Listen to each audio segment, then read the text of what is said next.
Baik, bismillahirrahmanirrahim. Assalamualaikum warahmatullahi wabarakatuh. Alhamdulillah, pada kesempatan kali ini kita dapat berjumpa kembali dalam mata kuliah Kimia Inti. Nah, pada kesempatan kali ini kami dari kelompok 7 yang akan mempresentasikan materi tentang deteksi radiasi inti, yang mana beranggotakan saya, Selviani Klima, sebagai moderator sekaligus pemateri, lalu ada Wifa Kuratul Alifia dan Yondri Juang Perdana sebagai pemateri. Baik, langsung saja kita ke materi pertama. Nah, materi pertama yaitu tentang detektor isian gas. Nah, detektor isian gas ini merupakan tabung yang tertutup dan berisi gas yang terdiri dari dua buah elektroda, yaitu elektroda negatif dan elektroda positif, di mana dinding tabung sebagai elektroda negatif atau katoda dan kawat yang terbentang di dalam tabung pada porosnya sebagai elektroda positif. Di sini sudah terlihat gambarnya ya. Nah, radiasi yang akan memasuki detektor itu akan mengionisasi gas dan akan menghasilkan ion-ion positif dan ion-ion negatif. Nah, jumlah ion yang dihasilkan tersebut sebanding dengan energi radiasi dan berbanding terbalik dengan daya ionisasi gas. Nah, daya ionisasi gas itu berkisar antara 25 elektron volt sampai dengan 40 elektron volt. Ion-ion yang dihasilkan dalam detektor tersebut akan memberikan kontribusinya terbentuknya pulsa listrik maupun arus listrik. Baik, untuk selanjutnya yaitu proses ionisasi. Nah, di sini sudah ada gambar dari proses ionisasi tersebut. Nah, yang pertama yaitu ion-ion yang dihasilkan tersebut dari radiasi akan bergerak menuju elektron yang sesuai. Nah, pergerakan ion-ion tersebut akan menimbulkan pulsa atau arus listrik. Nah, pergerakan ion tersebut dapat berlangsung bila di antara kedua elektroda terdapat cukup medan listrik. Nah, bila medan listriknya semakin tinggi, maka energi kinetik dari ion-ion tersebut akan semakin besar, sehingga mampu untuk mengadakan ionisasi lain. Nah, ion-ion yang dihasilkan oleh ion primer disebut juga sebagai ion sekunder. Nah, bila medan listrik di antara kedua elektron semakin tinggi, maka jumlah ion yang dihasilkan dalam sebuah radiasi akan sangat banyak, dan pada proses ini disebut juga proses avalanche. Baik, untuk selanjutnya jumlah pasangan ion yang terbentuk bergantung pada jenis dan energi radiasinya. Nah, misalnya radiasi alfa ini dengan energi misalnya 3 mega elektron volt mempunyai jangkauan pada tekanan dan suhu standar yaitu sejauh 2,8 cm dan menghasilkan 4000 pasangan elektron per milimeter lintasannya. Sedangkan pada radiasi beta, radiasi beta ini dengan energi kinetik 3 mega elektron volt mempunyai jangkauan udara pada tekanan dan suhu standar itu sejauh 1000 cm dan menghasilkan pasangan ion sebanyak 4 pasang setiap milimeter lintasannya. Untuk selanjutnya yaitu ada 3 jenis detektor isian gas. Yang pertama detektor kamar ionisasi, dan kedua itu detektor proporsional, dan yang ketiga detektor Zenger-Müller. Baik, untuk yang pertama detektor kamar ionisasi. Nah, detektor kamar ionisasi ini beroperasi pada tegangan yang paling rendah dengan jumlah elektron yang terkumpul di anoda sama dengan jumlah elektron yang terkumpul pada ion primer. Nah, dalam kamar ionisasi ini tidak terjadi pelipatan gandaan atau multiplikasi jumlah ion dan oleh ionisasi sekunder. Nah, dalam daerah ini juga dimungkinkan untuk membedakan antara radiasi yang berbeda ionisasi spesifiknya, misalnya antara partikel alfa, beta, dan gamma. Namun arus yang timbul ini sangat kecil, kira-kira sekitar 10-12 ampere, sehingga memerlukan pengarus arus listrik yang sangat besar dan sensitivitas alat baca yang tinggi. Lalu ada juga detektor Zenger-Müller. Nah, detektor Zenger-Müller ini juga disebut sebagai Zenger counter atau merupakan alat ukur cacah radiasi yang berdasarkan pada prinsip ionisasi atom-atom gas. Nah, detektor ini berisi gas pada tekanan rendah, kawat halus dan yang berfungsi sebagai anoda, dan selubung silinder yang berfungsi sebagai katodanya. Nah, jika terdapat partikel dari radiasi bahan radioaktif yang masuk melalui jendela detektor, maka partikel itu akan dipercepat oleh anoda sehingga dapat mengionisasi gas di sekitar anoda dan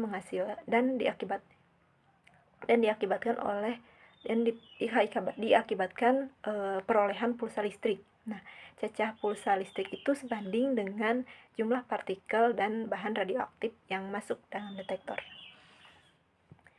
Baik, untuk yang terakhir yaitu detektor proporsional. Nah, detektor proporsional ini adalah alat pantau proporsional yang beroperasi pada tegangan yang lebih tinggi daripada kamar ionisasi. Nah, daerah ini ditandai dengan adanya multifikasi gas yang besarnya tergantung pada elektron mula-mula dan tegangan yang digunakan. Nah, multifikasi ini terjadi karena elektron-elektron yang dihasilkan oleh ion primer dipercepat oleh tegangan dan yang digunakan, sehingga elektron tersebut memiliki energi yang cukup untuk melakukan ionisasi berikutnya atau ionisasi sekunder. Meskipun terjadi multifikasi, namun elektron yang dihasilkan ini tetap sebanding dengan yang proporsional dan ionisasi mula-mula. Karena itu ini alatnya disebut juga dengan alat pantau proporsional. Ini sudah disajikan gambar proses dari multifikasi ion-ionnya. Baik, cukup sekian materi yang dapat saya sampaikan. Saya lanjutkan kepada pemateri selanjutnya. Bismillahirrahmanirrahim. Assalamualaikum warahmatullahi wabarakatuh. Baik, di sini saya akan mencoba menjelaskan mengenai detektor sintilasi. Nah, detektor jenis ini merupakan alat ukur cacah radiasi oleh bahan radioaktif atau radiasi oleh alam pada berbagai nilai tenaga dari partikel atau foton yang dideteksi. Jika sinar jatuh pada kristal skintillator atau NaI maka kristal akan berpendar. Hal ini disebabkan oleh elektron atau atom dari kristal yang tereksitasi dan kemudian kembali ke arah bawah dengan mengemisi foton. Nah, radiasi foton itu mengenai katode dan selanjutnya katode melepaskan elektron yang disebut sebagai radiasi fotokatode. Nah, selanjutnya kelajuan elektron diperbesar dengan melewatkannya pada beda potensial bertingkat sehingga potensialnya naik secara bertahap, serta diperkuat oleh tabung fotomultiplier. Nah, detektor ini juga mampu memberi informasi tenaga dari partikel atau foton yang ditangkap oleh detektor itu. Nah, kemudian untuk detektor sintilasi ini terdiri dari dua bagian, yaitu pada bahan sintilator dan fotomultiplier. Nah, bahan sintilator itu merupakan suatu bahan padat, cair maupun gas yang akan menghasilkan percikan cahaya bila dikenai radiasi pengion. Nah, fotomultiplier digunakan juga untuk mengubah percikan cahaya yang dihasilkan bahan sintilator menjadi pulsa listrik. Nah, untuk selanjutnya adalah sintilator cair atau liquid scintillation. Nah, detektor ini sangat spesial dibandingkan dengan jenis yang lain karena berwujud cair. Sampel radioaktif yang akan dilarutkan dahulu ke dalam sintilator cair ini sehingga sampel dan detektor menjadi satu kesatuan larutan yang homogen. Secara geometri, pengukuran ini dapat mencapai efisiensi sebanyak 100% karena semua radiasi yang dipancarkan sumber akan ditangkap oleh detektor. Karena semua radiasi yang dipancarkan itu ditangkap oleh detektor tersebut. Metode ini juga sangat diperlukan untuk mengukur sampel yang memancarkan radiasi berenergi rendah seperti tritium dan C14. Masalah yang harus diperhatikan pada metode ini adalah quickening, yaitu berkurangnya sifat transparan dari larutan atau sintilator cair ini karena mendapat campuran sampel. Semakin pekat konsentrasi sampel, maka akan semakin buruk juga tingkat ketransparansinya sehingga percikan cahaya yang dihasilkan tidak dapat mencapai fotomultiplier. Proses sintilasi pada bahan ini dapat dijelaskan dengan gambar yang ini ya. Di dalam kristal bahan sintilator terdapat pita-pita atau daerah yang dinamakan sebagai pita valensi dan pita konduksi yang dipisahkan dengan tingkat energi tertentu. Pada keadaan dasar atau ground state, seluruh elektron berada di pita valensi, sedangkan di kemungkinan bahwa energinya akan terserap oleh berbagai elektron di pita valensi tersebut sehingga dapat meloncat ke pita konduksi. Kemudian beberapa saat kemudian elektron-elektron tersebut akan kembali ke pita valensi melalui pita energi bahan aktivatornya tersebut sambil memancarkan percikan cahaya. Nah, untuk proses sintilasinya tersebut, jumlah percikan cahaya akan sebanding dengan energi radiasi yang diserap dan dipengaruhi oleh jenis bahan sintilatornya. Semakin besar energi, semakin banyak percikan cahayanya. Percikan-percikan cahaya ini kemudian ditangkap oleh fotomultiplier. Nah, kemudian detektor yang digunakan pada radiasi ini bahan-bahannya adalah atau bahan sintilatornya itu yang pertama kristal NaITi. Detektor NaITi ini merupakan detektor jenis sintilasi. Nah, bahan sintilator berupa kristal tunggal natrium iodida yang didoping dengan sedikit talium. Sinar gamma yang terdeteksi berinteraksi dengan atom-atom bahan sintilator berupa interaksi efek fotolistrik, hamburan Compton, dan efek pembentukan pasangan. Elektron bebas hasil interaksi selanjutnya akan mengalami proses ionisasi dan penetran atau eksitasi. Kemudian ada kristal ZNS atau Ag, kemudian kristal Lil, kemudian yang terakhir ada sintilator organik.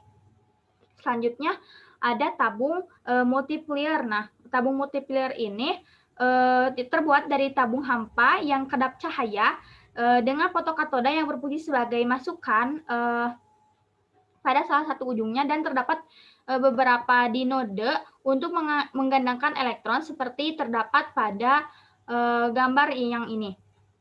Fotokatoda yang menempel pada bahan sintilator akan memancarkan elektron bila dikenai cahaya dengan panjang gelombang yang sesuai. Nah, elektron yang dihasilkannya itu akan diarahkan dengan perbedaan potensial menuju dinode pertama. Dinode tersebut akan memancarkan beberapa elektron sekunder bila dikenai oleh elektron. Nah, untuk selanjutnya ini adalah elektron-elektron sekunder yang dihasilkan di node pertama akan menuju di node kedua dan dilipat gandakan kemudian di node ketiga dan seterusnya sehingga elektron yang terkumpul pada di node terakhir berjumlah sangat banyak. Dengan sebutan kapasitor kumpulan elektron akan diubah menjadi pulsa listrik. Untuk selanjutnya yaitu ada kelebihan detektor atau detektor dari sintilasi ini. Yang pertama itu bekerja sangat cepat, yaitu dapat memberikan pulsa listrik dan kembali ke tahanan semula, kemudian siap digunakan lagi dalam waktu yang sangat pendek, 10 atau 8 second. Nah, yang kedua ada dapat dirancang untuk memberikan ukuran pulsa yang berbanding lurus dengan kehilangan energi radiasi di dalam sintilator. Kemudian yang terakhir adalah mempunyai efisiensi pendeteksian terhadap sinar gamma lebih tinggi dibandingkan dengan pencacahan isi gas. Materi yang ketiga adalah detektor zat padat. Nah, detektor zat padat ini berdasarkan daya hantarnya itu dibedakan menjadi 3 buah. Itu yang pertama adalah konduktor, yang kedua semikonduktor, dan yang ketiga adalah isolator. Nah, pada kristal elektron berada tingkat energi yang sangat berdekatan hingga menyerupai pita energi. Nah, bisa dilihat pada gambar yang di bawah ini, itu ada 3 gambar, A, B, dan C. Nah, gambar yang pertama ini menunjukkan adalah pita energi pada suatu zat padat yang bersifat konduktor. Nah, gambar yang kedua itu adalah semikonduktor, yang mana ada sedikit jarak, yaitu jarak E sebesar sama dengan 1 eV. Dan yang ketiga adalah isolator. Nah, detektor zat padat zat isolator ini memiliki jarak yang jauh. Jadi yang pertama itu konduktor yang tidak memiliki jarak atau jaraknya sangat kecil sekali. Nah, yang kedua itu pada semikonduktor memiliki jarak yang kecil. Dan yang ketiga adalah yang isolator yang memiliki jarak besar sekali ya. Teman-teman bisa lihat di sini. Selanjutnya adalah bahan semikonduktor murni ideal itu disebabkan oleh gerakan elektron dan lubang akibat pemutusan ikatan kovalen. Unsur-unsur semikonduktor ini umumnya merupakan unsur-unsur dari golongan 4. Jadi unsur semikonduktor yang digunakan itu berasal dari golongan 4 umumnya ya pada sistem periodik unsur. Yang mana unsur-unsur tersebut adalah sebagai berikut, yaitu ada yang unsur C, unsur S, kemudian unsur Si, silikon, unsur Ge, unsur Sn, dan unsur Po. Nah, sifat konduktivitas unsur semikonduktor ini itu dapat ditingkatkan. Jadi kalau ingin mau meningkatkan sifat suatu unsur ini, itu dapat ditambahkan suatu zat pengotor. Nah, zat pengotor ini berupa apa? Nah, bisa zat pengotor berupa unsur Sb atau As atau Ga atau In. Nah, di sini teman-teman, nah detektor zat padat ini ternyata memiliki kelemahan. Nah, apa saja sih kelemahannya? Kelemahan dari detektor zat padat atau detektor semikonduktor ini adalah harganya yang lebih mahal daripada dua jenis detektor sebelumnya, detektor isian gas atau yang sebelumnya ada sintilasi. Itu semikonduktor ini memiliki harga yang lebih mahal. Kemudian pemakaiannya harus sangat hati-hati karena mudah rusak. Nah, dan beberapa jenis detektor semikonduktor ini harus didinginkan pada temperatur nitrogen cair sehingga memerlukan dewar yang berukuran cukup besar. Jadi, selain harganya mahal, juga rentan akibat kerusakan. Nah, kerusakan ini bisa terjadi karena korosi ya, bisa disebabkan oleh korosi, dan juga penanganannya atau hal yang harus dilakukan adalah detektor ini harus sering didinginkan pada temperatur nitrogen cair. Oke, selanjutnya adalah prinsip kerja detektor zat padat. Nah, di sini suatu detektor zat padat ini suatu pasang elektron pada lubang terbentuk oleh 3,5 eV. Energi yang terserap adalah 10 kali dari pasangan ion pada detektor ionisasi gas. Nah, teman-teman di sini bisa lihat kalau di PowerPoint ya, yang lebih jelasnya itu adalah gambarnya itu ada suatu gambar yang mana ini dibedakan menjadi dua tipe, ada tipe N dan tipe P, kemudian dirangkaikan pada suatu lapisan, ada lapisan emas tipis nih, bisa dilihat di bagian kanan itu yang kuning itu adalah lapisan emas yang tipis. Nah, kemudian disambungkan pada suatu daya. Kemudian pada bagian bawah ini di depleted region itu radiasi yang masuk tidak terdeteksi. Kemudian kalau teman-teman bisa lihat Ge dan Si termasuk bahan semikonduktor tipe P, dan Li sering digunakan sebagai atom donor depletion region dan dihilangkan dengan cara reverse. Oke, ini adalah mekanisme kerja detektor zat padat. Kemudian selanjutnya adalah kelebihan dan kelemahan detektor. Nah, tentu saja suatu benda yang diciptakan oleh manusia itu memiliki kelebihan dan kekurangannya. Nah, di sini kita merangkum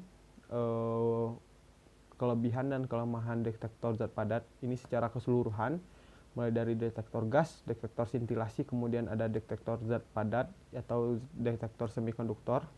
Nah, di sini kita menjadi membedakan dari 4 macam kriteria. Yang pertama adalah efisiensi, kecepatan, resolusi, dan konstruksi. Nah, untuk bagian efisiensi, detektor gas ini memiliki efisiensi yang rendah, paling rendah di antara 3 detektor lainnya, yang mana detektor sintilasi lah yang memiliki efisiensi yang sangat tinggi atau yang paling tinggi di antara lainnya. Kemudian detektor semikonduktor memiliki efisiensi yang sedang, berada di tengah-tengah antara detektor gas dan detektor sintilasi. Yang kedua adalah kita bisa lihat dari segi kecepatannya. Nah, kecepatan untuk detektor gas ini adalah yang paling rendah juga di antara detektor lainnya. Kemudian detektor yang memiliki kecepatan paling tinggi adalah detektor sintilasi.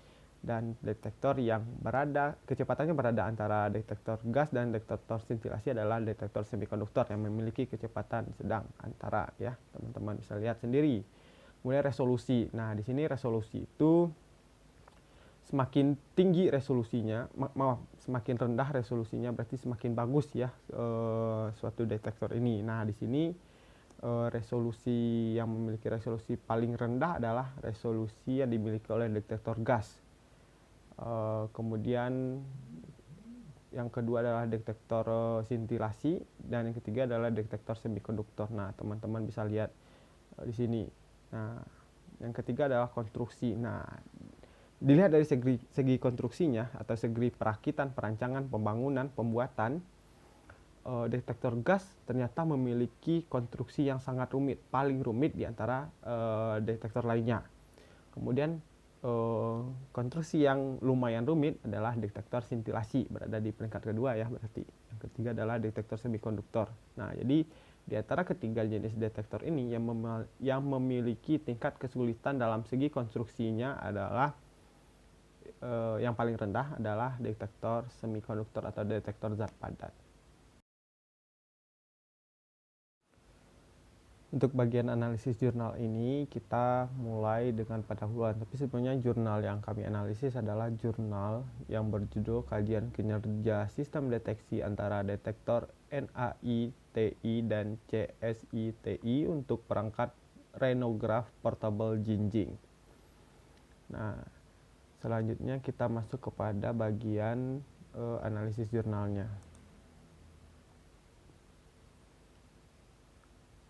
Itu adalah bagian pendahuluan. Nah, pada bagian pendahuluan ini penelitian dilakukan dengan menguji detektor NAITI 2x2 dengan mengganti sistem deteksi menggunakan detektor CSITI 2x1.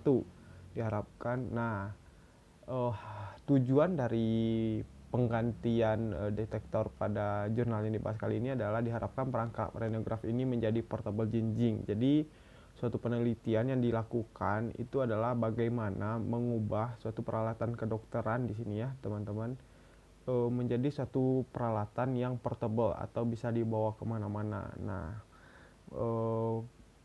pengembangan ini memanfaatkan dengan adanya teknologi nuklir. Nah, penggunaan komponen berteknologi baru dan berdaya rendah akan digunakan sebagai inti dari sistem elektronik peralatan kedokteran tersebut. Nah, intinya adalah bagaimana suatu alat dibuat seringkas mungkin untuk memudahkan kerja manusia ya gitu.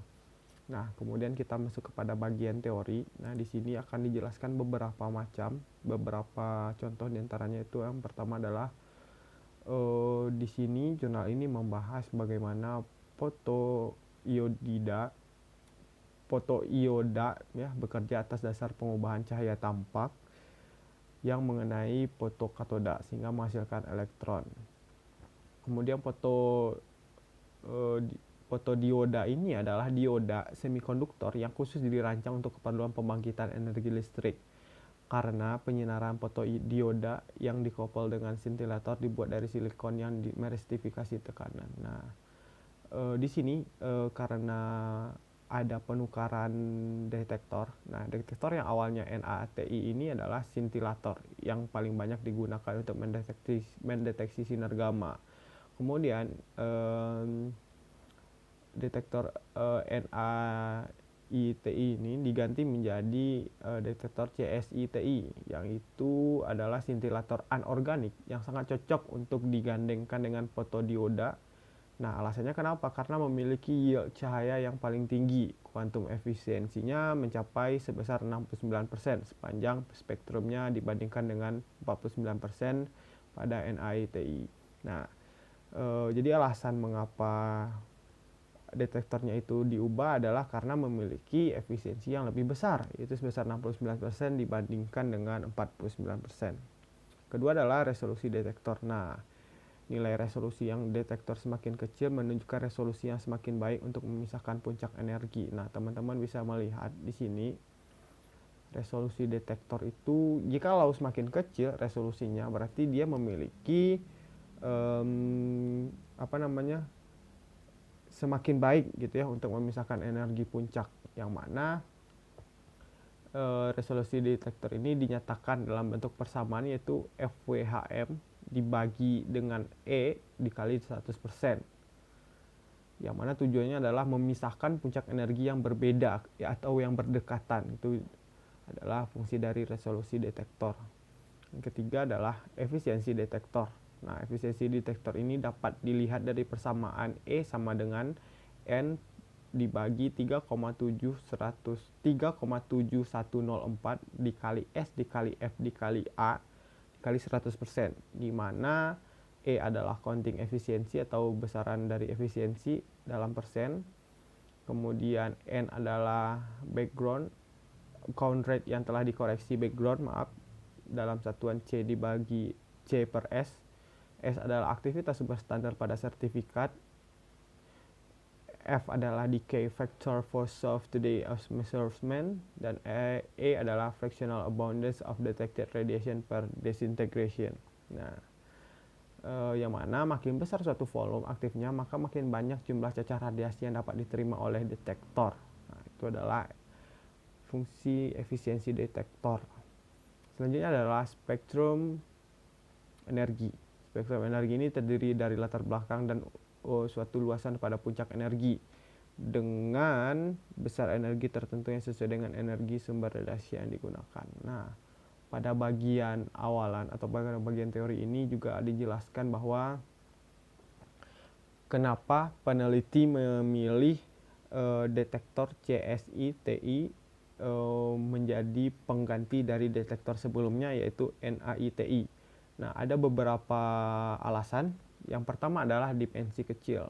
Nah, detektor CSI-TI ini memiliki dimensi yang kecil sehingga mudah untuk digunakan dan dipakai gitu ya.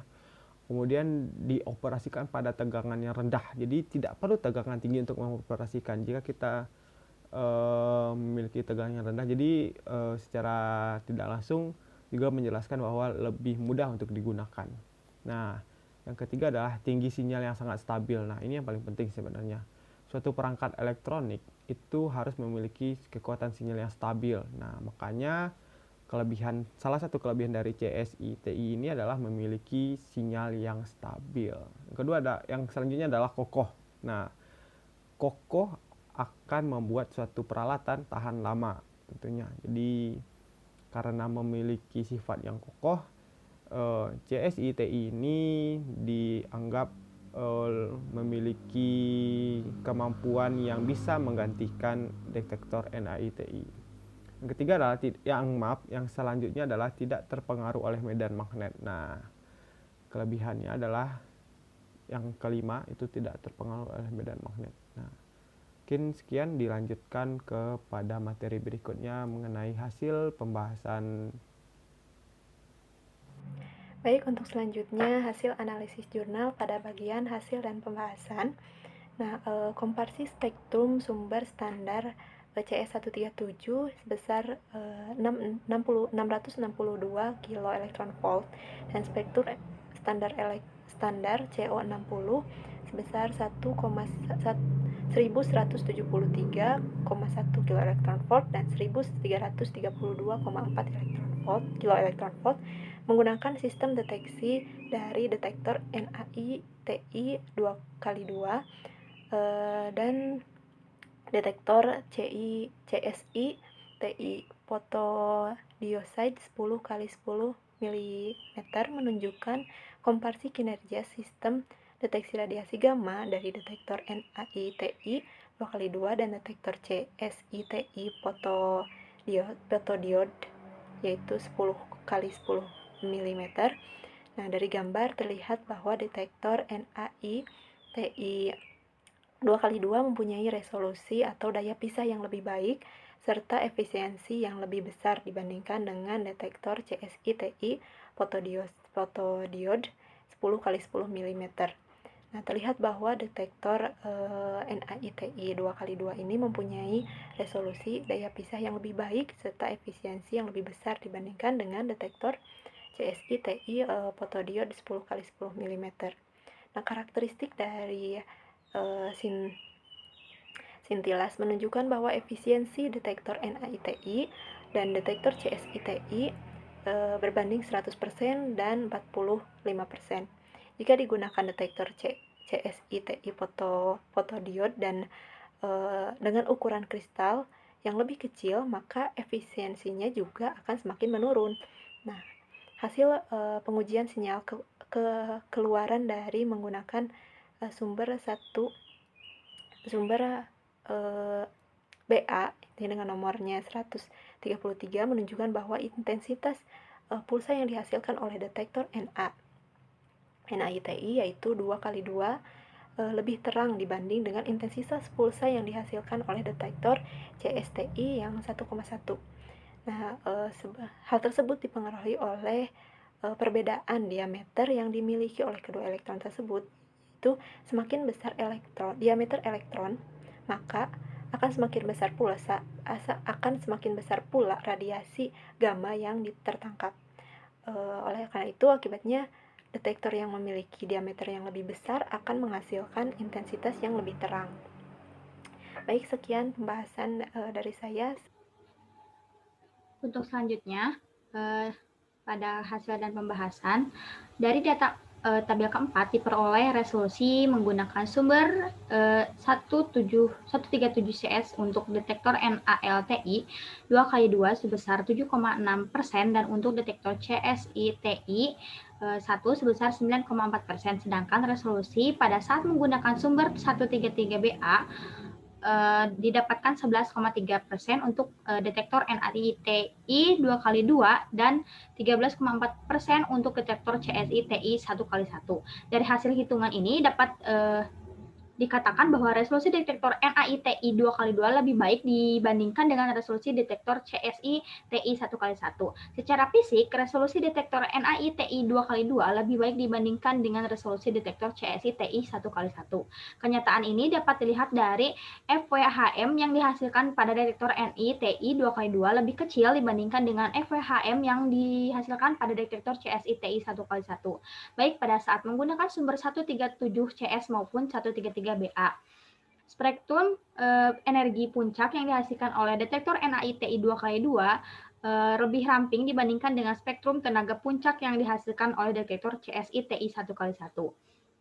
Dari pengujian terhadap fungsi jarak dapat dilihat bahwa kemampuan cacah detektor NAITI 2x2 lebih baik dibandingkan dengan detektor CSI-TI 1 dengan menggunakan sumber 137CS ataupun 133BA. Pada jarak antara sumber dan detektor yang sama, cacah yang dihasilkan detektor NAITI 2x2 lebih besar dibanding detektor CSI-TI 1x1. Hal ini menunjukkan bahwa detektor NAITI 2x2 mempunyai kemampuan untuk mendeteksi sumber radiasi dengan jarak yang agak jauh, seperti halnya dalam pemeriksaan dengan menggunakan metode in vivo. Dalam pemeriksaan menggunakan metode in vivo ini biasanya jarak dari detektor ke pasien yang akan diperiksa antara 20-40 cm, sehingga detektor NAITI 2x2 ini cocok untuk digunakan untuk pemeriksaan dengan metode in vivo atau pemantauan yang membutuhkan jarak antara 20-40 cm. Sedangkan detektor CSI-TI 1x1 dapat dimanfaatkan untuk pemeriksaan dengan metode vitro, karena pada pemeriksaan dengan metode in vitro itu tidak memerlukan jarak yang jauh. Dari pengujian terhadap fungsi jarak juga dapat diketahui bahwa semakin jauh jarak detektor ke sumber radiasi, maka semakin kecil pula jumlah cacah yang dihasilkan. Dari hasil perhitungan efisiensi juga didapatkan efisiensi detektor NAITI 2x2 dan CSI-TI 1x1 yang menghasilkan sumber 137CS sebesar 5,116% dan 1,73%, sedangkan efisiensi detektor NAITI 2x2 dan CSI-TI 1x1 menggunakan sumber 133BA adalah 14,18% dan 6,79%. Dari hasil pengujian tersebut menunjukkan bahwa efisiensi detektor NAITI 2x2 lebih baik dibandingkan detektor CSI-TI 1x1. Nah, nilai efisiensi yang dihasilkan itu dipengaruhi oleh jenis detektor dan juga setting atau pengaturan selama melakukan pencacahan, yaitu antara jarak antara dan sumbernya, juga dengan detektor, kemudian tenaga kerja, kemudian faktor aplikasinya, serta lebar window, diskriminator. Hal ini juga yang mempengaruhi efisiensi sistem pencacahan. Kemudian ada juga yang mempengaruhinya itu dari jenis radiasi, energi radiasi, dan sintesitas radiasi. Sehingga detektor NITI 2x2 memiliki efisiensi yang lebih besar karena memiliki ketebalan material sintilasi yang lebih besar dibandingkan dengan detektor CSI TI 1x1.